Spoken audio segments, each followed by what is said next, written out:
Hello everyone, Blue Star Saber here once again to do another One Piece chapter review, chapter 1086, which I am very late doing to. Let's see, as I have just been trying to find the time to do this chapter, but I have yet to properly find the time until now, and finally I have. Now, before I begin with the chapter, there's of course this chapter cover review in which you have the Straw Hats. Let's see, majority of the Straw Hats, the only exception I can find is arguably Zoro and Jinbei, as I guess they don't like playing in the rain, as you've got the Straw Hats and all that sort of signature color raincoats. Luffy like red, Nami yellow or orange, Sanji green, Chopper pink, Brock a different shade of green. Well, pretty much they're all in colors of the rainbow, pretty much. Let's see, dancing and enjoying in the puddle. Well, Frankie, you have a cycling on a bicycle. Nami just got an umbrella down. Sanji trying to stop Luffy from splashing her from what looks of things. But yeah, Chopper just walking with a kitty cat mimicking her. Robin and Brook staring up in the sky and Usopp running. But yeah, it's a nice fun cover with like just the Straw Hats are just really enjoying the rainbow, I guess. I believe there's also was another Shonen Jump Fizz cover. Shonen Jump Weekly Magazine cover with Luffy, Garp and Kobe, sort of like Luffy with like the two heroes of the Marines, if you will, which I think was kind of cool. But yeah. Anyway, on to the actual chapter itself, chapter 1086, The Five Elders, in which the narration says how the reverie has come to an end with Cobra's what happened to Cobra being kept out of the dark. You see, I believe it's been a while, but I believe that is Igaram just asking where Vivi is to like onlookers, and I believe Chaka, asking where their king is as he's been ill, and you see Pell fly in his eagle, bird, devil fruit form, flying, seemingly looking for the two of them. While the narration continues about how the royals and their guards have returned to the ship, and not realizing that some of them have stowaways, in which Wappo and Vivi being among them, with him asking Vivi which one they've gone on, which apparently is the kingdom of Aegis, which, hold on, I believe, let's see, the Aegis kingdom, and you have Wappo telling this to Big News Morgans, in which he is going to he's bringing the office under the guise of that ship, saying he's about to report on the revive, while they slip in and sneak aboard, which of course Wappo appreciates, as Wappo, as Big News Morgans, is excited over the possibility of a king fleeing the meeting that they just had. Let's see. With Vivi asking Wappo what on earth she saw, but he refuses to say. Telling her to go back to her own ship, but she says she can't because of CP0. So, as they'll just abduct her again and all that stuff. So, but she wants to try and at least contact her father because he'll worry about her. But he says that no, don't tell me to do that. That's the last thing he wants to do, which confuses Vivi, showing that she's still unaware that her father is dead. As we now end up seeing Cypher Pole Zero, namely, I believe, the one called Gishamonda and Spadum, searching using Vivi's picture. Gishamonda using the picture with you see Staley with his wife there, though Staley's just heart-struck by Vivi's beauty, but her wife angry and jealous, if you will. And Spandam just holding up Sabo's one. And then you see Bonnie, who's hungry in the Changing Kingdom ship. He's hold, and you see Sabo that's in the Elusia Kingdom ship, where he thinks to himself, once he gets there, he should be able to work something else. As he thinks back to what Cobra said, and he feels like he's failed in protecting him. And then soon, you got the news that comes out of the assassination of King Cobra and Vivi disappearing.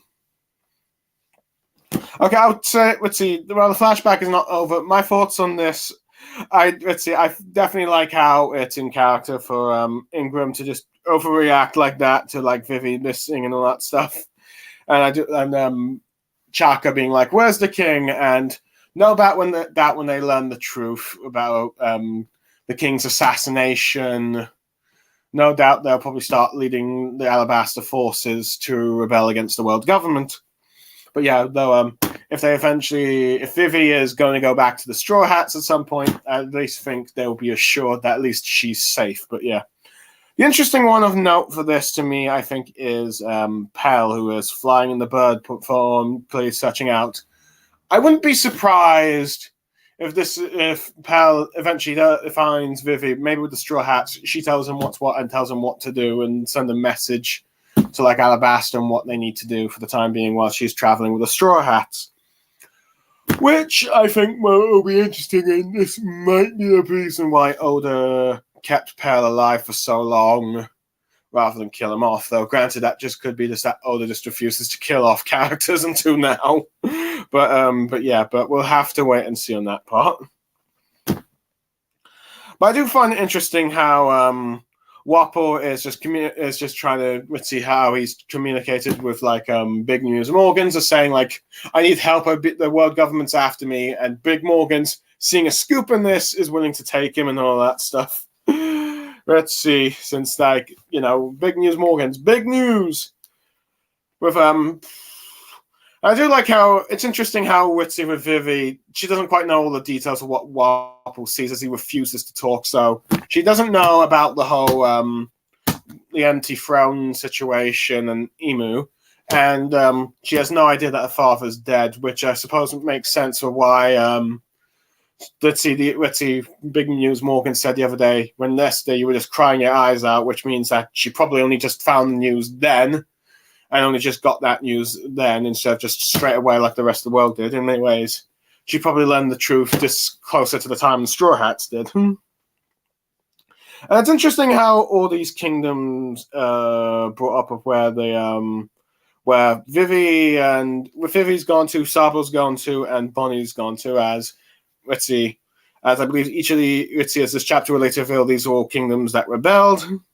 But yeah. Other than that, I think the other interesting thing of note is how Wapol just wants Vivi gone, but she's staying because, of Cypher Pole Zero. So, yeah.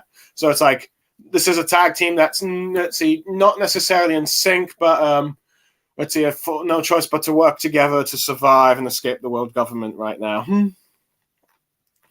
I will say it's interesting seeing that Spandam is actually here on the Holy Land, where we do know he was some CP0, but they seem to have him tasked with finding Sabo, which seems to be a poor choice of character. I mean, I'm pretty certain the one called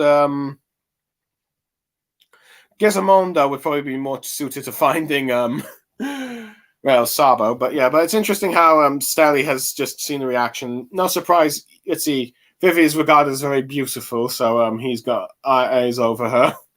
I mean, he is technically marrying age, but he already has a wife. So so I'm pretty certain Stelly has probably I believe his wife's name's Sari Nanatakanakte. It's a hard name to pronounce, but yeah, she's clearly annoyed at Stelly. So I wonder if that means they're going to have some marriage troubles in the future, but who knows? But yeah. But I do like how Sabo is just very upset that how he just failed to save Cobra, just thinking on his final moments, despite the fact that later he says he doesn't mind the results of that his death has sparked a rebellion. But yeah. But yeah, of course, the narration just goes about how the news eventually sparked about what happened. But yeah, next the chapter bit is where in the Sacred Morija, you have the five elders discussing Sabo, wondering how he seems to be checked by fate, since no one else has been more affiliated with the clan of D than him. Though they are discussing about what to do about the egghead business as well. And then they get a contact message from the Emo asking what he wants. And Emo, in his flower chambers, tells the five elders that he wishes to use Vegapunk's creation, which the Viz says it's the mother frame, but apparently in other translations, and it was supposed to be official in Japanese, the Mother Flame. Let's see, with the elders saying that, fair point, we need to test this and all that stuff, and wondering how, let's see, the test results might have influenced their decision on Egghead.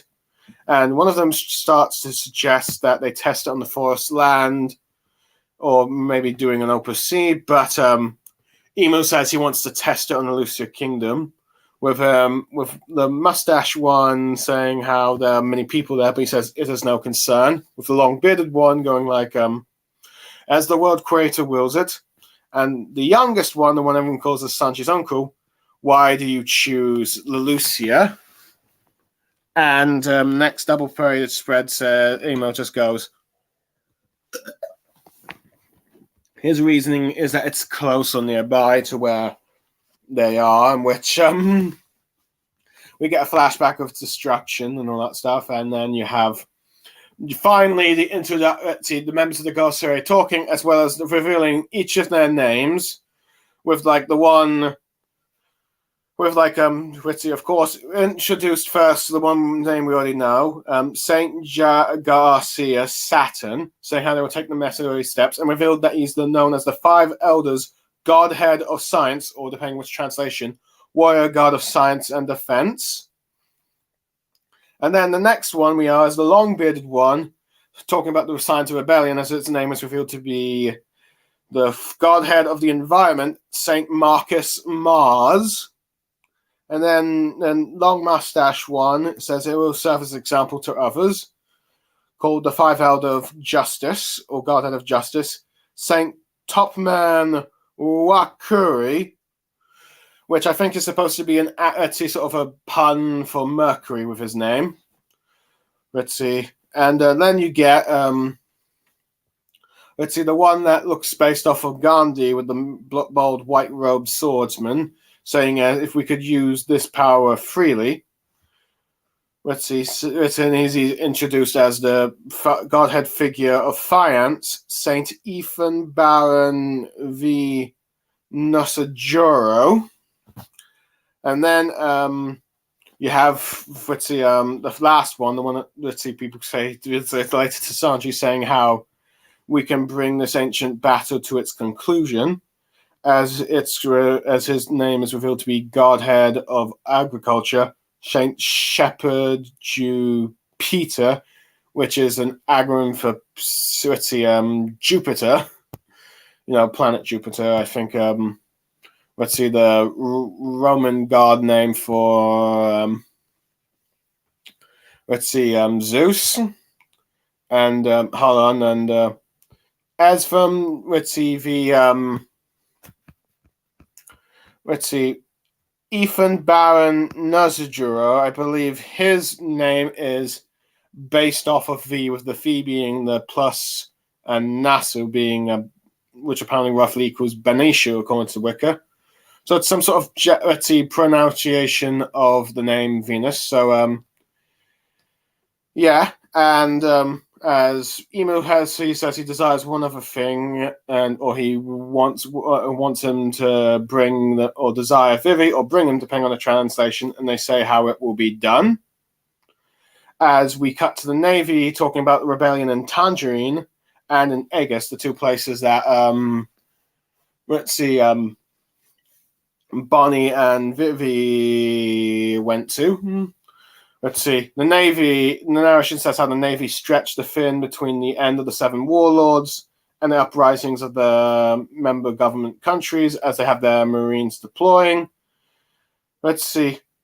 Though the narration has, this is a start of a new Navy campaign, as the Marines are already sending out Sephram, and these Sephram are revealed to be ones of Doflamingo, Gecko Moria, and Crocodile, as they've apparently also got news that Crocodile has appeared in empty buffs as we see them being deployed. Oh boy, this bit of the chapter was quite interesting to say, and this is probably one of the bits that garnered the most hype, because we finally got the name of the Five Elders. I do like how we've got them discussing like the events all three events that are going on right now and all that stuff. such as the Sabo being seemed to be so associated with the will of D more than any other figure in history, and also talking about the Egghead incident and all that stuff, showing that, yeah, this has been quite a thing that's been discussed.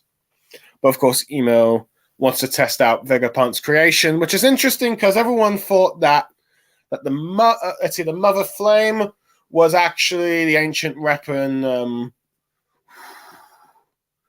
Ancient weapon. The ancient weapon.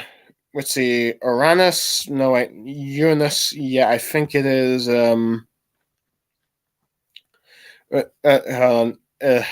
can't believe I'm thinking of the Greek name. I'm getting confused with the Greek and Uranus.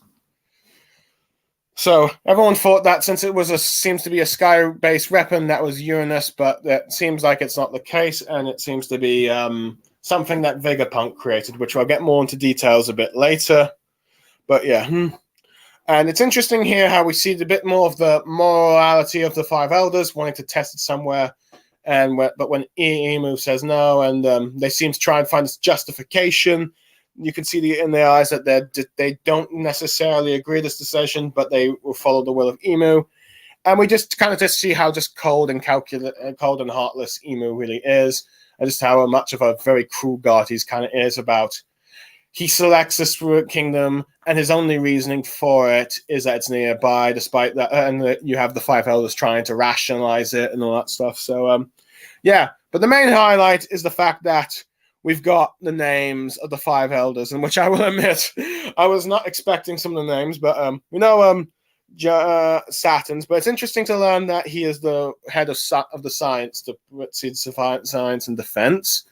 So that seems to be like he's the one that gets more involved with the Marines and the science stuff. So it makes sense why he is going to Egghead out of the Five Elders. So it wasn't just chosen at random. We learned that the bearded guy, who I did not think was going to be named Mars, but I do like his name, Marcus Mars. I think that's probably one of the better names. Let's see. He seems to be in charge of the environment, so that'll be interesting. I guess that might be why he was like, makes sense with how he ordered Oroha's destruction. He was the one that was seen ordering that destruction. And the one with the beard, let's see, okay, I will admit I was a bit surprised by the name, but I do like how it's not going like with an exact name with these last three elders, but I do kind of like how Elders cleverly just made some sort of like sort of wording to make it sound like, oh, okay, and just done some, let's see, hold on, I just got a text, I'm just going to quickly,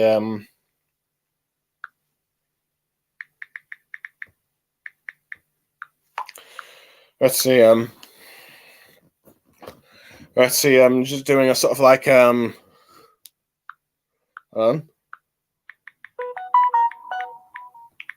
got mine.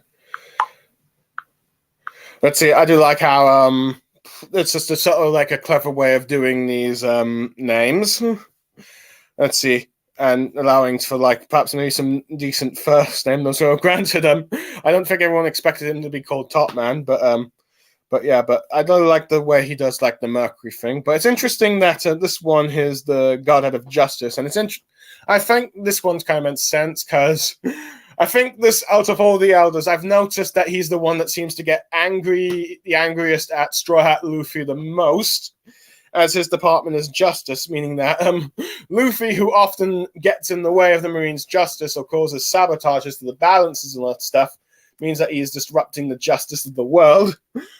And we even saw him being the one that was mad when they found out that Straw Hat was on Egghead. So, yeah, it makes sense, here's one.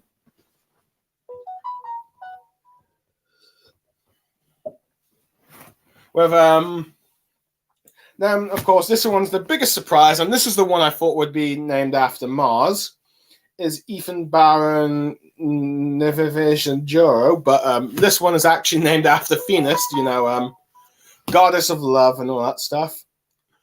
It's interesting that he seems to be one based on finance, but from my understanding, apparently Gandhi is actually on the coins of India, so maybe this is a reference to real life reference to that, but it's interesting.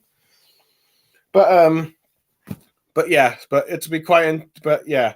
Now, whether or not this is going to be Zora's final opponent, who knows? But we'll just have to wait and see on that regard. But I don't recall him being that particularly interested in like bounty posters. So yeah, this one's completely random.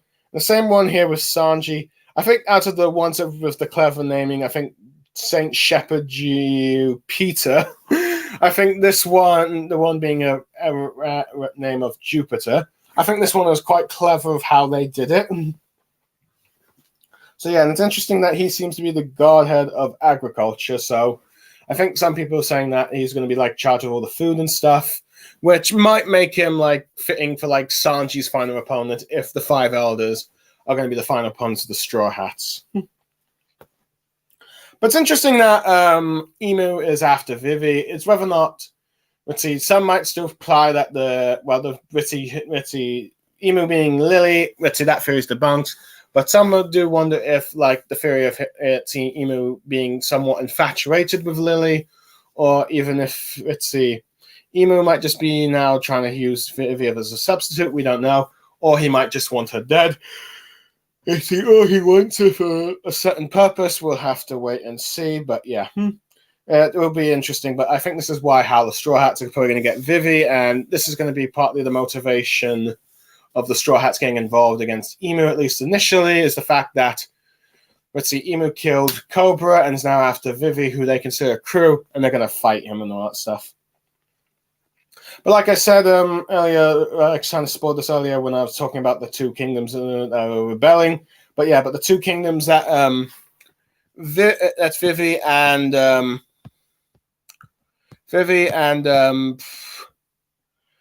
Bonnie went on are the ones that rebelling. The Tarjin, with the one being the king of T4, which T4, which is that sort of British, looking monarch with the sort of big Union flag on, which I meant to mention in the last stream, how the Four Nation Union splitting up. That seems to kind of remind me of my own country, the United Kingdom, and the split for independence, but I don't think that's the same kingdom. But yeah, but his kingdom is now in, an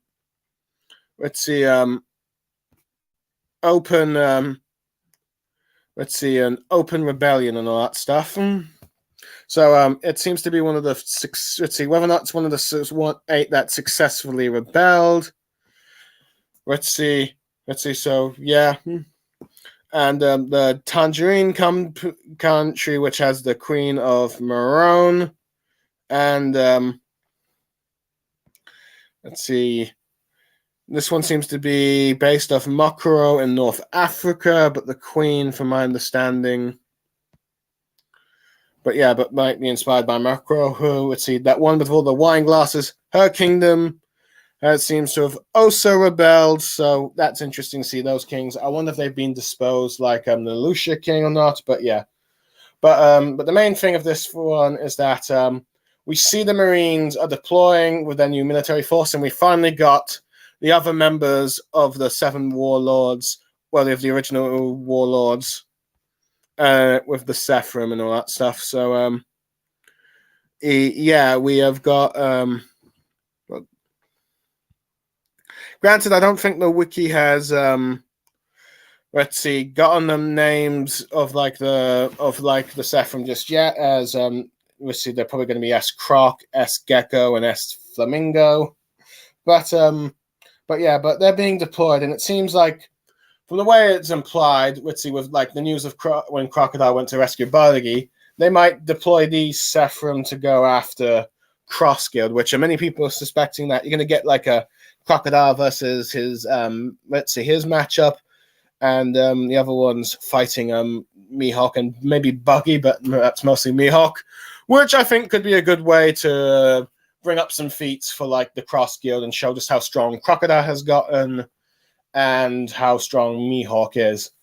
It's because part of me has been thinking that the way to show off Mihawk's strength is to have Mihawk slash open the Doflamingo Saffron strings if he does the birdcage. And this would be an impressive feat since we saw that no one was able to break it, and the only way to do that was to beat Doflamingo. But you have Mihawk slash, which is so strong, is able to break the birdcage. I think that will be a very impressive feat for the One Piece fandom. And that will build up the hype that, okay, yeah, Mihawk is as strong as everyone thinks he is. But yeah.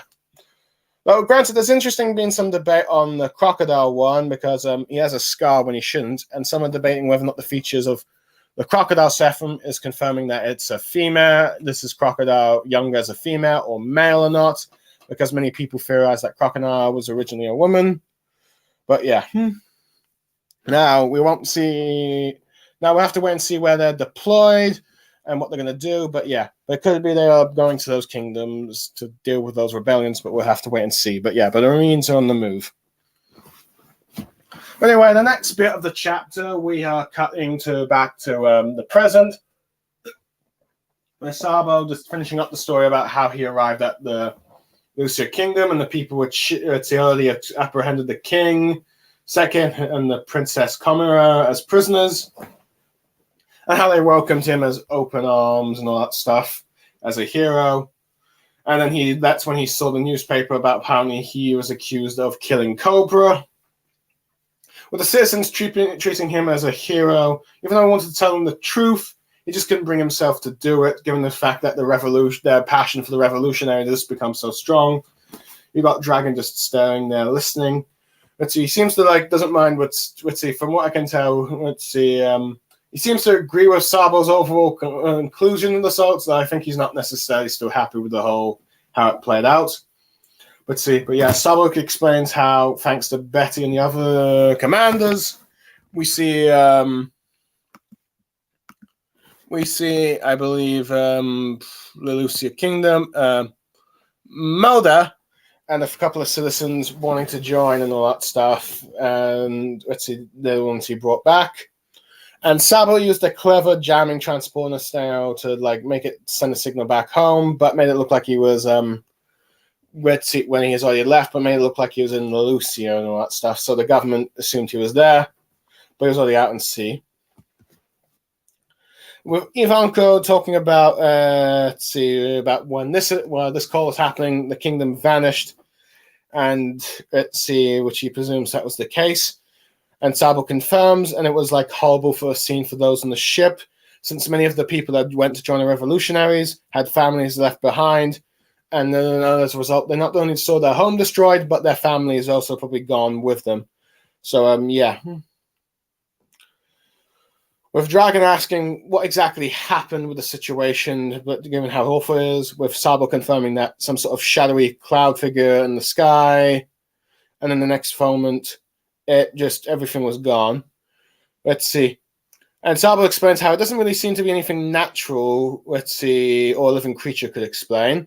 But he tries to explain it as some dark, fast thing that flew above the clouds. And Ivanko then changes the subject to Emu, about the name Emu, which he saw. It would be very interesting to see Ivanko's and Dragon's actual real-life reaction when they heard someone sitting on the throne, but I guess that was when he was just explaining the story, so yeah. But Sabo confirms this, and Emu goes on about a bit of One Piece lore, but apparently saying that amongst the first 20, about 800 years ago, there was a monarch named Saint Emu of the Neuron Dynasty, and he shows him a book about how, and goes all fairy mode, about how there's a devil fruit that can create everlasting life in the world, and and it seems like this Emu might have just approved it and all that stuff. Saying that, okay, someone has proved it by living and dying. So Sabo's wondering, is that who you think I saw there? But yeah, Ivanko says that it might just be a coincidence, but it would make sense why the Five Elders, the highest authority in the world government, and amongst the Sasu dragons, the so-called descendants of gods, would probably make sense that this is only one of the original 20 would they probably willingly bow to, and who would be able to rule them and all that stuff. So And he says that there's one more leap into this story. Let's see.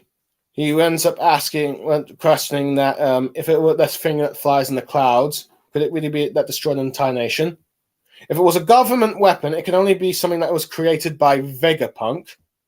But Dragon says, like, let's see, telling Ivanka to hold up, if saying that Vegapunk wouldn't really ever create such an obvious tool of destruction, or murder, if you will.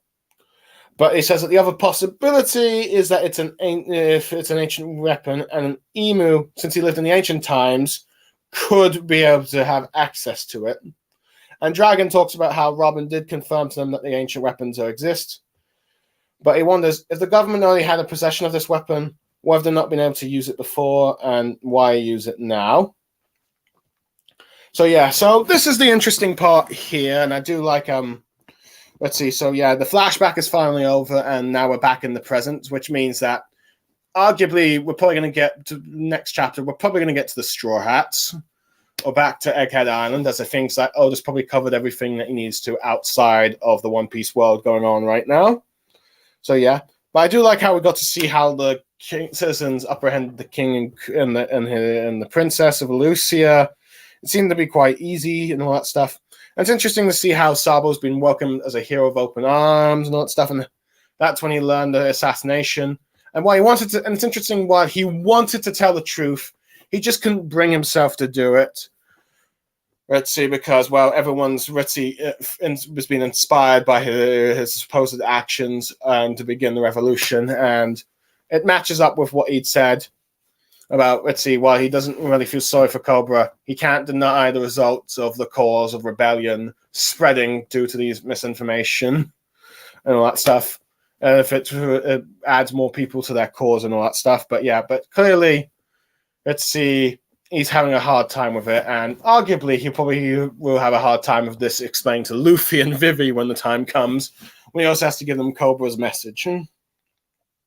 But granted, it's interesting Dragon's just coldly staring, seemingly, possibly, let's see, maybe agreeing with the results of it, understands the situation, though maybe not necessarily happy about it. But yeah. I do like how Sabo was cleverly able to use the transponder, Etsy snail to did a message of relaying it to Lucia, then to like the kingdom, Combat Kingdom and all that stuff, making it look like it's the world government that he's there.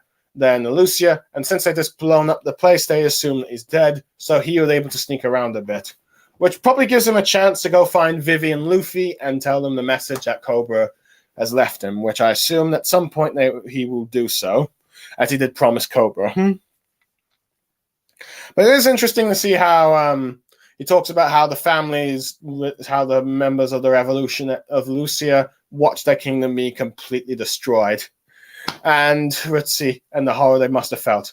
But I am curious to see how they will probably react when they learn that the only reason their kingdom was destroyed because the emu just destroyed it because it's near, and that might light a fire within them to be even more determined to be rebels. But I definitely think Modo and those that were there will probably be, will probably play some very, role in the final battle against the world government, as this war of them has just started. It's interesting how Dragon asks about the thing, and Sabo explains how it was an unnatural weapon, which seems to imply more about this mother flame or frame that the elders have talked about Vegapunk creating. But yeah, I really like how Ivankov goes all Itsy Fury mode and all that stuff, about how which gave us quite a bit of information about the Itsy who possibly Emu is. Apparently being one of the original Great 20, possibly the monarch at the time called Saint Emu of the Neuron Dynasty. And which, hold on. Let's see. Which apparently, Nero, I think, means, I think it might mean, title, apparently is titled Genesis, like the reference to the Book of Genesis. Which he deals with which apparently is an Old Testament of God and creation, but I think there might be also more to do with the void thing. But yeah, let's see, Whoops, I accidentally clicked on the wrong link on the wiki, but yeah. but yeah. Hold on, let me just get the World Nobles. World Nobles. Okay. Let's see if I can find the families. Nope, never mind. But yeah. So I think that's a bit interesting, but yeah. And it's theorized that, okay, if this is the same one of the founding 20, then he must have had the Opie fruit used on him and all that stuff. So, which I think some people have theorized that might have been the case. And this is proof that, that it actually works. Or it could be somewhat, let's see, and it might just be a coincidence and someone else has the names. But the backing of which the proof of this is the fact that you've got the 5 elders, the highest figure authority in the celestial dragons, bowing to him and all that stuff. Let's see, who else would they bow to except for one of the founding 20 who they view as gods, and they are just the descendants of gods. But let's see. And Ivanka also talking about the 2 possibilities that if this is a government-made weapon, it's created by Vegapunk, which I do like how Dragon says that Vegapunk would not necessarily created, so it might imply that the Mother Flame created by Vegapunk might have been an energy source that might be used with a weapon that the world government already has, or it was not intended to be a weapon, but the world government has turned it into a weapon. But other than that, they have let's see, it is one of the ancient weapons that Emu has gotten access to due to that century. Or it could be that the Mother Frame is powering this ancient weapon, allowing them to use it as such. As Dragon says that they've had, as Dragon does comment about, if they had an ancient weapon all this time, why have they never used it? Which until Vegapunk created the source they could use to power it up, they can use it until now, possibly. But yeah. But it is also interesting that fact that Robin did confirm to them the ancient weapons, which I think this is probably why Dragon wanted to meet Robin, as he wanted to confirm all the stuff about the Void Century that the scholars of Ohara knew. When confirmation like this, there was an ancient kingdom there was this ancient kingdom that fought against the 20. It was likely a technological advance. The ancient weapons do likely did exist, and probably some information on the decline and all that stuff. So Dragon probably knows a bit more than we know, but probably not necessarily all the truths and all that stuff. But anyway, the final page of the chapter talks about the present day of Saint Meagargas, let's see, where the sacred land of Merigas, where apparently is saying how a single celestial dragon has been executed. When you see the 5 elders complaining about how they have no food, no bread, and one of them saying, we only have cake to eat, but apparently this was not news that's been spread to the world. And it was an introduction of a man who apparently passed the sentence, who wants to distinguish himself in the place called God Valley. And apparently, depending on the translations, let's see some translations. I think even Fizz had to do some corrections. He was either the champion or king of God Valley, but it seems like he's just now distinguished himself at God Valley. And apparently now he's the supreme commander of the Holy Knights. His name is apparently Saint Figaland Garlin, as we see a man in a black, coat, with a sort of a sword similar, I guess you could say, to Shanks's, if you will, and has beard and hair shaped in like a moon crest with some points at the side, as you got world nobles cheering in the background.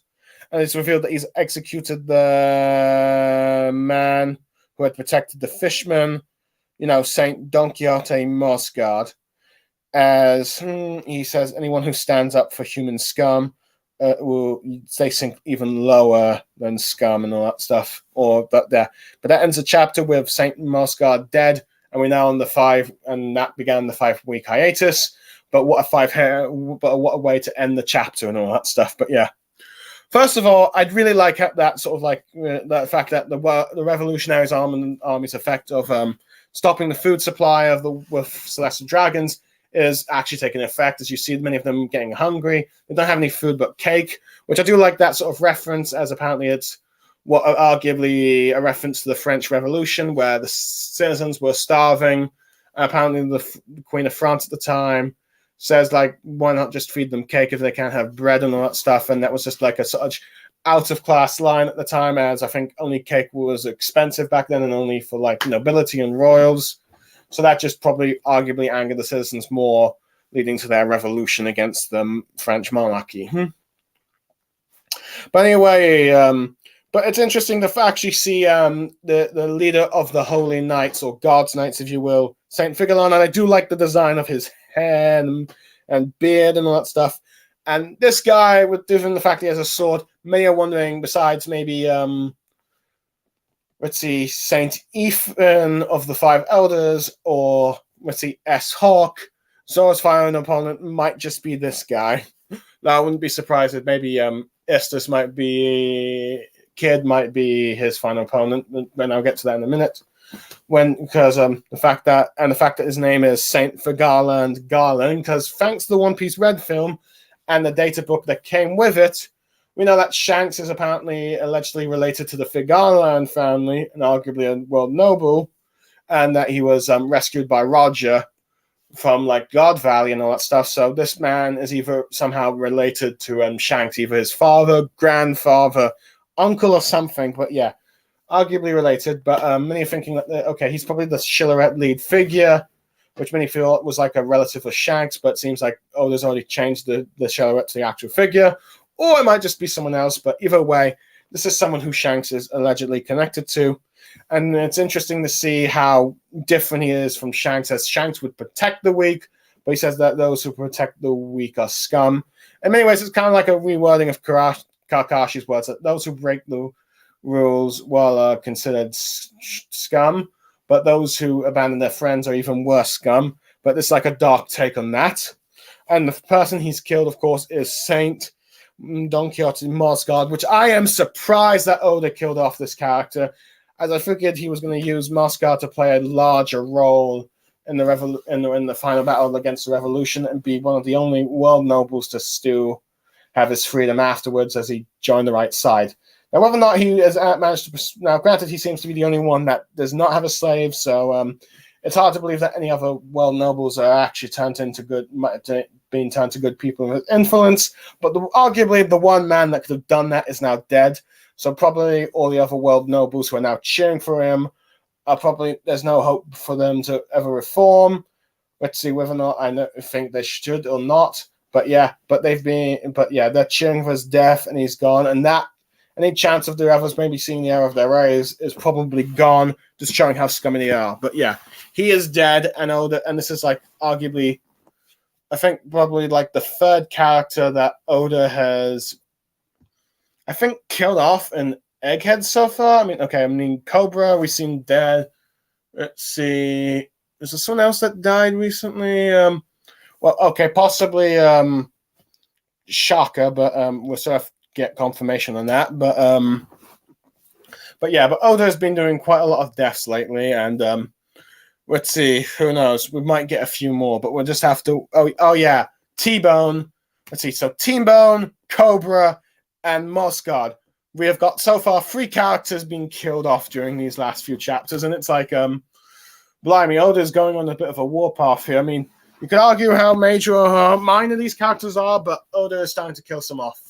Now, granted, let's see, they're probably more of like characters that have probably served their purposes, but at the least, you're getting that sense of death, and arguably this has been one of the biggest criticisms of One Piece, is that no one dies when they should, but now you're getting characters that are dying. And yeah, it's like, okay, it seems like Oda, like every other shonen manga, or at least most shonen manga, only kills off characters in like the final arc of saga. And yeah, so we'll have to wait and see who lives and dies, but at the moment, the hype for the God's Knights, it seems to be legit, and it seems like with the 5 elders with their titles of godheads or warrior gods, depending on the translation, they seem to be all to be implied powerful. So yeah, so Luffy better, so it seems like with like all these chapters I've been setting up, let's see, with like explaining us what's happened in the Leveling meeting, but it also seems to have hyped up Saint Saturn with his transformation, and the fact that Luffy might not just be fighting Admiral Kizaru, but this 5 elder person. But I guess we'll have to find out what his actual strength is when we cut back to Egghead and the Egghead incident actually begins. But first, Luffy and the others need to deal with York, the traitor Vegapunk. I'm looking forward to see that probably in the next chapter, which hopefully means now we're heading back, but we'll have to wait and see. Though I wouldn't be surprised if we get a little bit of information where Dragon informs Sabo that Luffy is currently on Egghead and the Marine's about to launch an invasion. So who knows? But overall, I am Blue Star Saber. Let's see, hold on. Overall, I would give this chapter a 10 out of 10. Very hyped chapter. The Sephiroth, so Emu's cruelty, how Vivi and Wapol met at Morgan's. Sabo talking about everything that happened to him on the Lucia. Ivankov being like the inverse One Piece Fierce. And of course, some Godland and the death of Mossguard. So yeah, very good chapter. For those who end up listening or watching my review, I hope you enjoyed what I had to say. I look forward to you next time when the One Piece break is over. But for now, I am Blue Star Saber, signing off. Goodbye, everyone.